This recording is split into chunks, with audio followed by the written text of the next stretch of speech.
વધુ સમાચાર સુરેન્દ્રનગરથી સુરેન્દ્રનગરમાં ગોડાઉનમાં લાગેલી આગ બેકાબુ બની ગઈ છે. આગે વિકરાળ સ્વરૂપ ધારણ કર્યું છે. આ સાથે જ આગના કારણે ગોડાઉનમાં રહેલા મગફળીનો જથ્થો પણ બળીને ખાક થઈ ગયો છે.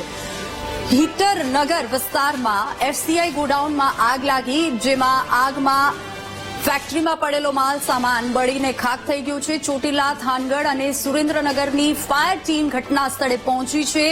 આગ પર કાબુ મેળવવા ફાયર વિભાગની ભારે જહેમત ચાલી રહી છે. દ્રશ્યો આપ સ્ક્રીન પર જોઈ શકો છો. જે રીતે આગ પ્રસરી અને જે રીતે ધુમાડાના ગોટે ગોટા જોવા મળી રહ્યા છે, એટલે કે અંદાજો લગાવી શકાય કે આગ કેટલી વિશાળ હશે અને ભીષણ આગ હશે. અને રાહતના સમાચાર એ છે કે અત્યાર સુધી કોઈ જાનહાનિના સમાચાર નથી, પરંતુ જે રીતે આગની ઘટના બની છે તે રીતે માલ સામાન બળીને ખાક થઈ ગયો છે.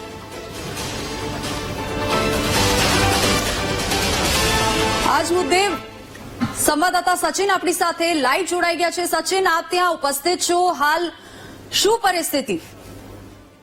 જી, જો વાત કરવામાં તો સુરેન્દ્રનગર જિલ્લામાં થાન તાલુકામાં હીટરનગર વિસ્તારમાં મગફળીના ગોડાઉનમાં, સરકારી ગોડાઉનમાં આગ લાગી છે. હાલ પ્રાંત અધિકારી તેમજ મામલતદાર સહિતના અધિકારીઓ ઘટના સ્થળે પહોંચ્યા છે. રાજકોટ, ધાંગધ્રા, સુરેન્દ્રનગર સહિત ફાયરો ઘટના સ્થળે પહોંચ્યા છે. આપ જોઈ શકો છો આગના દ્રશ્યો છે. ફાયર ફાઈટર પણ ચાલુ છે અને અત્યારે આગ બુઝાવવાની કામગીરી હાથ ધરવામાં આવી છે.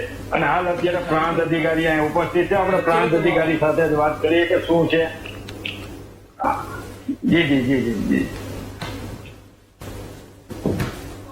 જી, અવાજ આવી રહ્યો છે મારો? જી હાજી હાજી, અવાજ આવી રહ્યો છે. પ્રાંત અધિકારી આપણી સાથે ઉપસ્થિત છે. એમની પાસે જાણીએ સાહેબ આગ લાગવાનું કારણ અને આગ અત્યારે કેટલી લાગી છે, શું છે ઘટના? ટોટલ એક જે મોટો ગોડાઉન છે, એમાં 8 કમ્પાર્ટમેન્ટ છે. 8 કમ્પાર્ટમેન્ટ પૈકી એક કમ્પાર્ટમેન્ટ જે ઉત્તર દિશાએ જે છે ત્યાં આગ લાગેલી છે.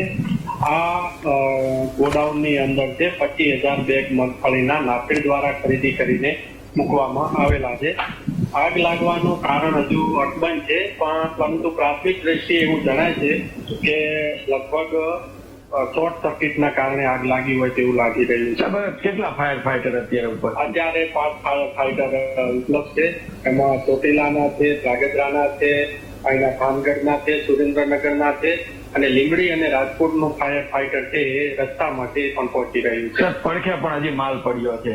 હા, પડખે માલ પડ્યો છે. એના માટે આપણે આગોતરું આયોજન એ કરેલું છે કે જે દક્ષિણ દિશાની અંદર જે હાલ આગ લાગેલી છે એની દક્ષિણ દિશાએ જે કમ્પાર્ટમેન્ટ છે તો ત્યાં આગ ન પ્રસરે એના માટે આપણે ત્યાંથી શરૂઆત કરી છે ઓલવવાનું, ને એ કંટ્રોલમાં આવી ગઈ છે.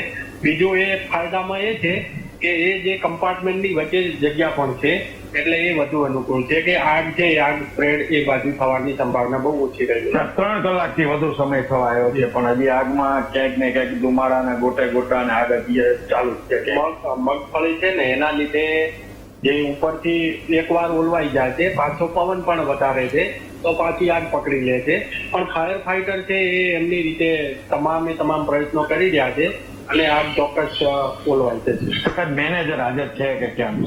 અહીંના જે ત્યાંના આસિસ્ટન્ટ મેનેજર જે એમના નાફેડના આવે છે એ અત્યારે સ્થળ પર હાજર છે અને એમની જે નાફેડની ટીમ છે એ નાફેડની ટીમ પણ અમદાવાદથી રવાના થઈ ગઈ છે, રસ્તામાં છે.